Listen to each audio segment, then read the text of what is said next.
Hello, hello, and welcome to this week's episode of Grow Wealthy Grooming. I am your host, River Lee. For those of you guys that don't know me, and that'd be a little weird if you came on my show and you don't know who I am, that's okay. Hey, Peter, great to see you here live. I love when you guys are here live, by the way. So at the Savvy Groomer, we teach you to go from being burnt out, broke, and broken to healthy, wealthy, and happy, building a grooming business on your terms. So if you have never heard of me, that's okay. I have really unique pet industry experience where I went from being a dog trainer and a doggy daycare manager. I've owned 2 grooming businesses. One was an employee. I had 5 employees in a shop with a membership model. I built that up, sold that, and then I did a feline exclusive mobile business.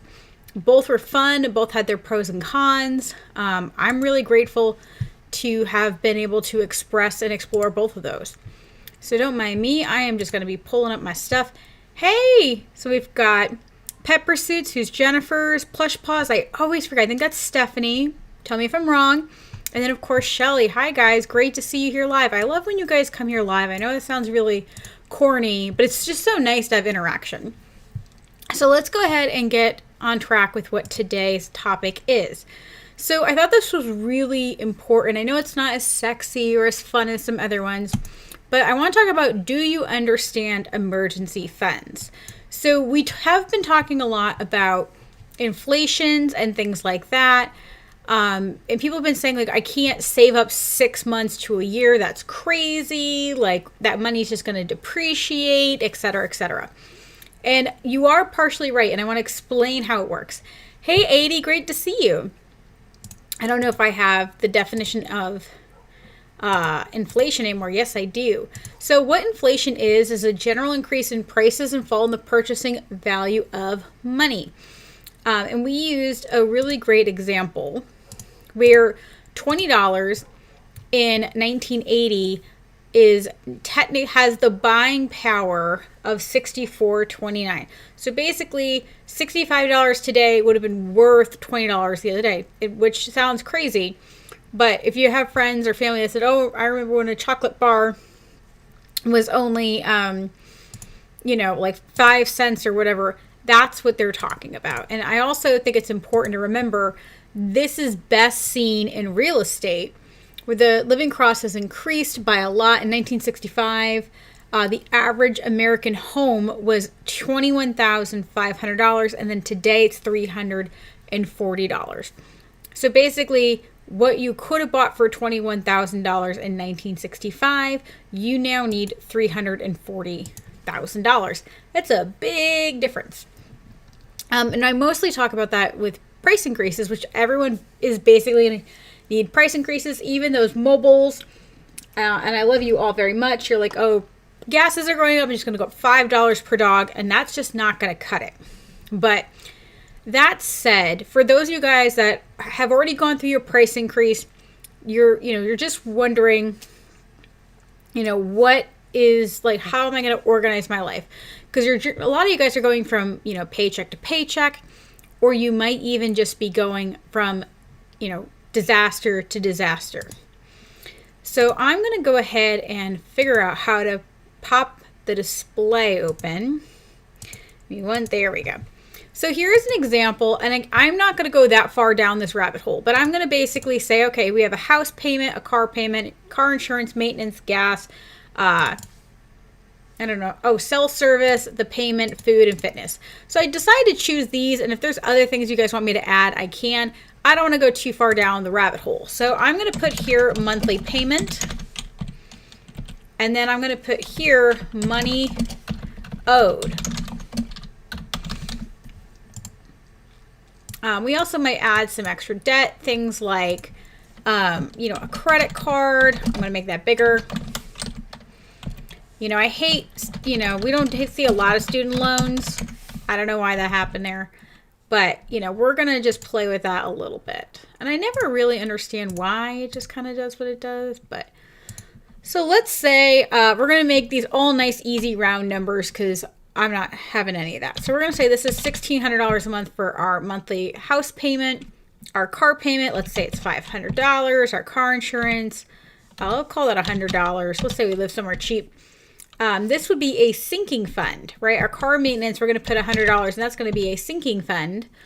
And if you don't know what a sinking fund is, don't worry. A sinking fund is basically a savings account for something that you're going to need in the future. For example, like your car is going to need maintenance at some point. So a sinking fund is money you're setting aside knowing you're going to have to do that. If you have Christmas, you know that's going to happen. So I'm going to put type. I'm going to make this bigger. So we're going to say this is a debt. This, I don't want to call it a residual or a consumable. We're just going to say a bill for easy. This is a sinking fund. This is a bill. Well, this is actually a consumable. This is a, yeah. We're just going to put these as bills because I don't want to get too technical. This is a debt. This is a bill. This is a bill. This is a debt. And this is a debt. Okay, so we're going to do it this way really quickly. And I know, it's not fun, it's not sexy, but let's work with this. So let's say they're spending $200 a month in car, and this is a personal budget. This is not, I should say this is a personal list of bills, not a business list of bills. So as we're going through this, I want you to remember that, and I will make these bigger. Let's say the cell service is $100. Let's say the cell payment is $50. Say the food, they spend $500 a month. Fitness, let's say $50. Credit card, let's say it's a $250 loan. And the student loan, let's say that's $500. And again, I don't know why it's decided to get kind of wonky. So let's see how much this money is actually owed for our debt. So let's say, for nice, easy round numbers, let's say this is $200,000. Let's say our car payment, let's say this is $20,000. Car insurance, again, there's nada. Our sinking fund, our goal, I'm going to put here money to save. Right, let's make this a little different.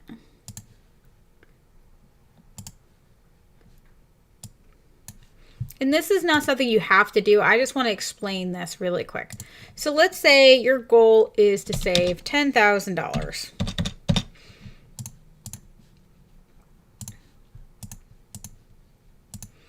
Okay, our gas, we're not going to save anything. Car service. Oh, cell service, duh. Not going to worry about that. Cell payment, how much do I owe? Let's say you just bought the new iPhone 13. It's $1,000. Our food bill, nothing to do with that. Fitness, nothing you can do with that. All right, and so we have our credit card and our student loans. So let's say I owe $5,000 on my credit card and my student loans is $25,000.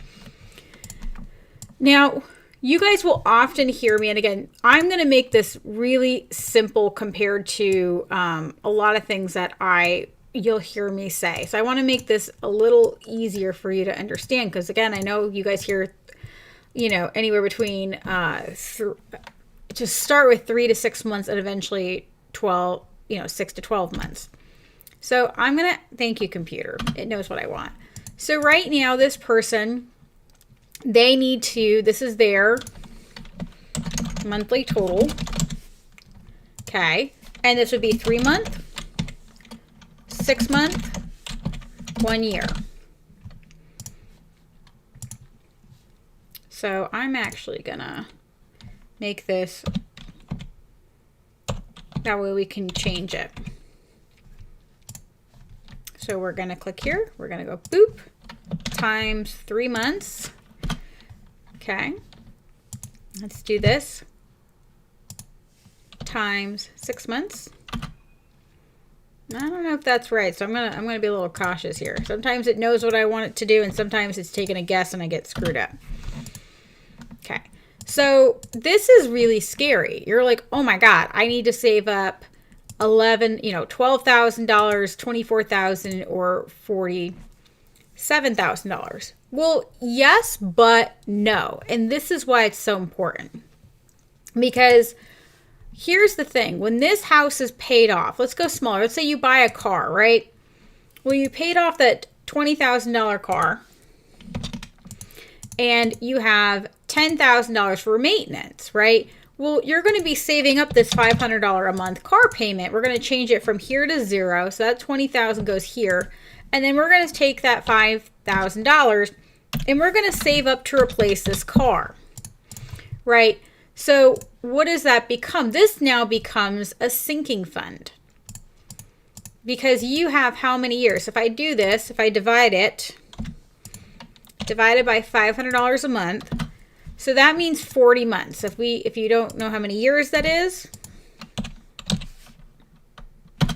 so that's way too many decimal places, but that's about 3 years. Let's call it 3.5 years if you really want to split hairs. Okay, so I'm going to pay this car off. I have money here for my sinking fund. And then I have 3 years to have this money in a new sinking fund for me to buy another car. So what does that do to my financial situation? Well, then I don't have this, right? I know, it's like freaking out. Boop. Because I've paid this car off and I've saved this money up. Okay. And then this sinking fund, I've saved that money up now, so that's gone. So we've just cut off a lot of money saved here, right?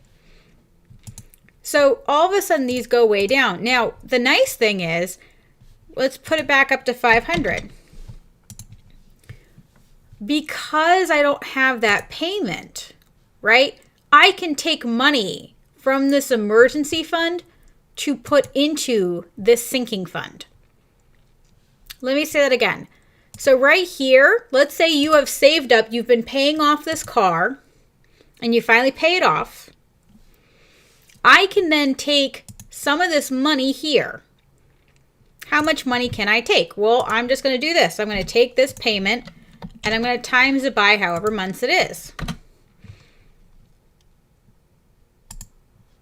I don't think that's right. Hang on, this machine. Sometimes it guesses what I want.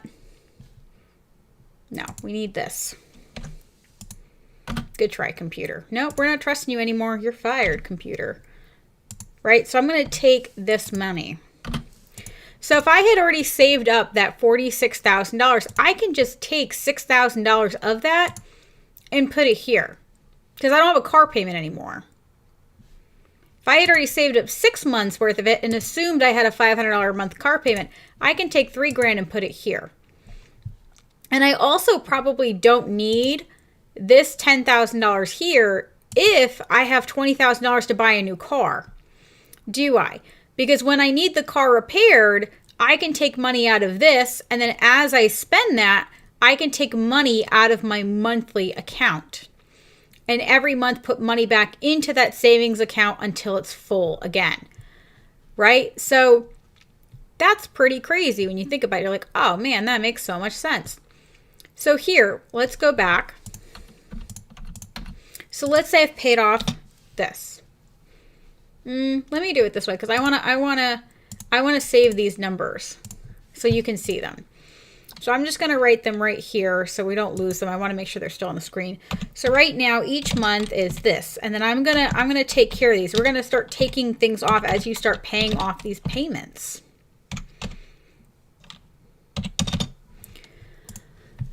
Here we go. So let's say I finished my car payment. I've already saved all that money up. And then I've already saved up that car maintenance. Oh, crap. Hang on. Let me put these back.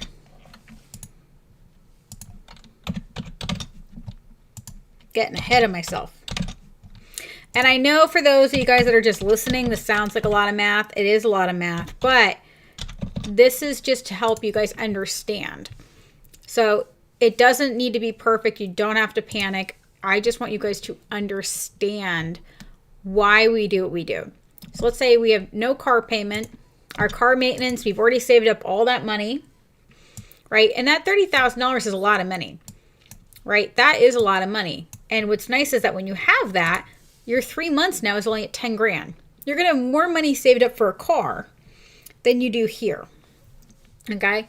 So then let's say, because you paid off your car so fast, you're like, woohoo, I'm going to then go. And again, we should be doing the debt snowball method. Actually, we can do that really quick. Let's do the debt snowball method. With the debt snowball method is we take the smallest debt, which our smallest debt here is our credit card.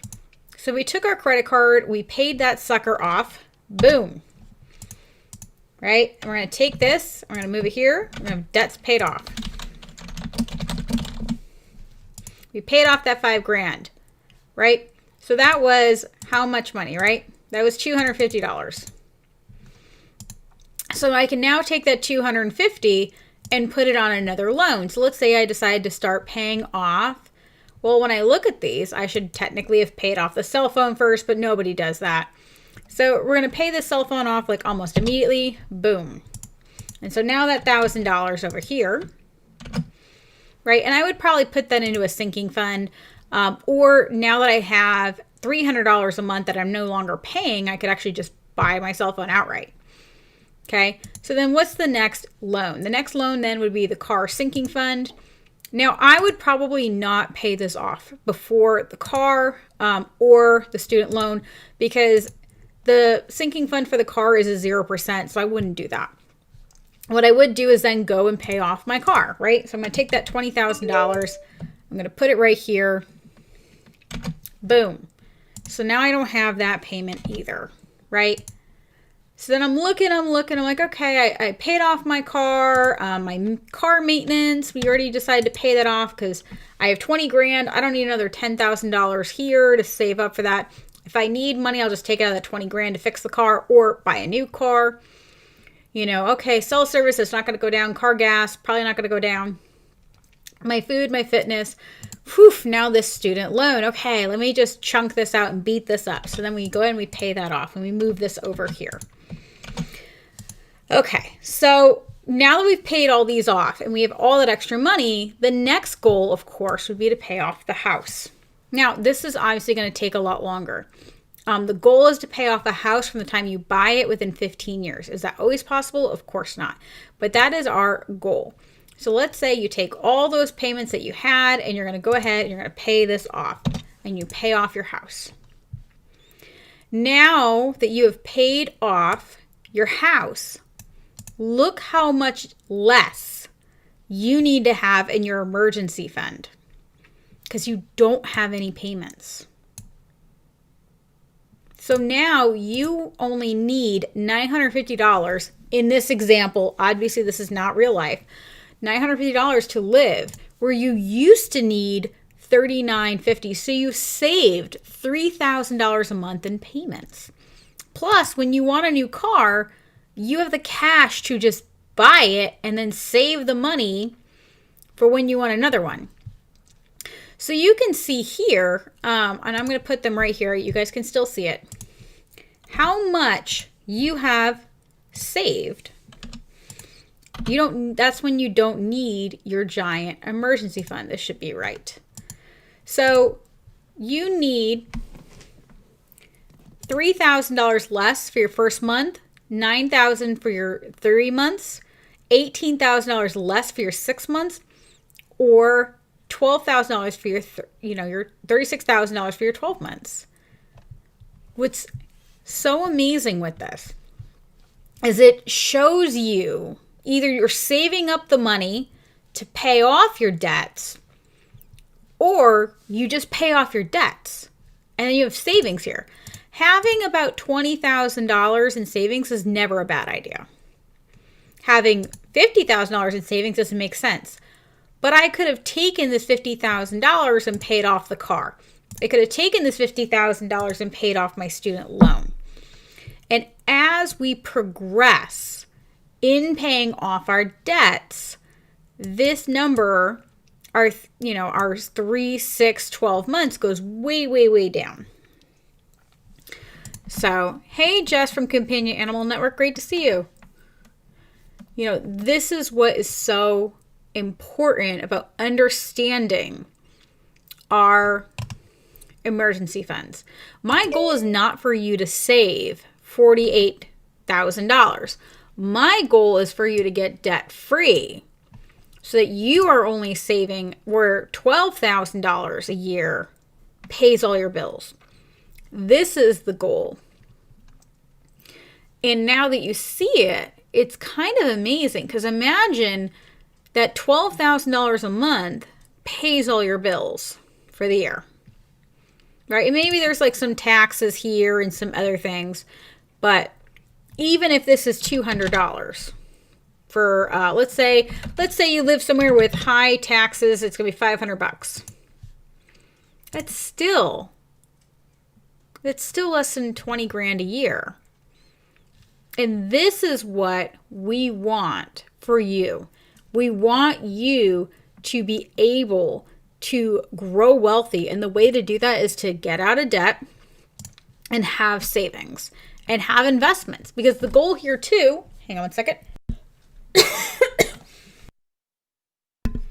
Sorry about that. The goal here is to make sure that you are debt-free or almost debt-free. Because it's once I start adding these things back in, when you decide, okay, I want that cell phone payment, I want another car payment, right? Which leads to a maintenance fund, right? Oh, I'm going to go put my, my whatever on my credit card. Oop. Let's put that at $200. It starts going back up. So when we get rid of these, and we make it a point to get rid of these, it all comes back together. So that's why when I say 6 months to a year and you guys panic, don't panic, because long term, it's going to be lower. Hey, Melissa. Hey, Christy. Great to see you guys live. I know you're catching the tail end, but you can always watch it again. I feel like this should be really helpful. I'm going to be on for probably only another minute or two, guys, because I do have to hop into my price increase masterclass. But if you are live here and you have any questions, I'm more than happy to answer. You can also post them down below in the YouTube comment section, and I'm happy to answer them. But this is really important. This is really important because I know I hear you guys panicking, thinking, oh my God, I'm going to have to save up $50,000. You're not, because that money is going to go to paying off your debts. Now, if you choose to stay in debt, then yes, you are going to have to do that. Why? Because basically you're borrowing against yourself. You're paying for the privilege of borrowing against yourself. And the goal should be to be debt free. The goal should be to get out of these things. And I have heard people say you're better off borrowing because you're going to borrow at 2% and you're, going to probably not even get whatever. You're going to get a 10% return on your investments, etc. Yeah, you know what? If you want to do that, that's absolutely fine. But it's like anything, right? It's kind of like the grooming owner who doesn't groom, right? You think you're going to be able to do this. If it's so easy, then why is everyone in debt? Now, you can always be the exception to the rule, but most people aren't. Most people that are too smart, it's kind of like, I don't know if you guys have family that goes to the casino. I have an aunt who, every time she goes, she actually wins money at the casino. And she has this entire plan. Like, she brings $100 with her. Every time she wins, she puts half of her earnings in. And she doesn't win a ton, but she'll probably walk out with $1,000. And how many people walk out of a casino with more money than they went in? This is where, when you're borrowing money as a tool, you have to understand it is like you going into a casino and you're going to make money. Now, there are definitely people that do that. But if 2008 has taught us anything, if the recession has taught us everything, it's all about your risk tolerance. How comfortable are you with the possibility of losing everything? As somebody who has lost everything, and I've been pregnant living in my car,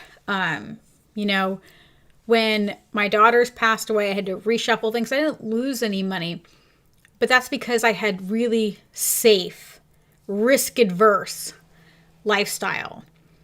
So that's going to be really up to you. How comfortable are you with potential disaster? For me, I don't have much tolerance for it. I don't have a high risk tolerance, and I don't have one because I've been in a position where everything fell apart. And I was okay because I had lots of money saved up and I had an asset I had paid a lot off on. And so when I went to sell it, I got a lot of money from that sale. And then I also had an opportunity to do different things. Having money gives you choices. So this is with your emergency fund. And again, your sinking funds are a little bit different, but you need both, right? Your sinking funds and your emergency funds are not the same thing. What your emergency fund is basically insurance in case if shit goes sideways, you get cancer, your spouse leaves you in the lurch, all your employees quit, and your business, again, that would be a business emergency fund. One of my coaching clients had all of her employees quit like a week or two before Christmas, and it's not easy. So having these things, hi, can I help you? Attention whore. All of these things are ways to mitigate risk. Now, if you have no problem with risk, you don't care if things go sideways and you end up living in a shoebox, that's fine. I don't feel that way. I can't feel that way. I wish I could. I can't. So that's my main point to you. All right, guys. Well, I really appreciate, even though I know it's not sexy, I know it was a fairly boring thing to learn today, but I think it's incredibly important. Today was, do you understand emergency funds?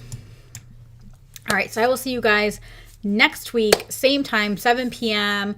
Those of you guys that are in my Price Increase Masterclass, I will see you over on the live.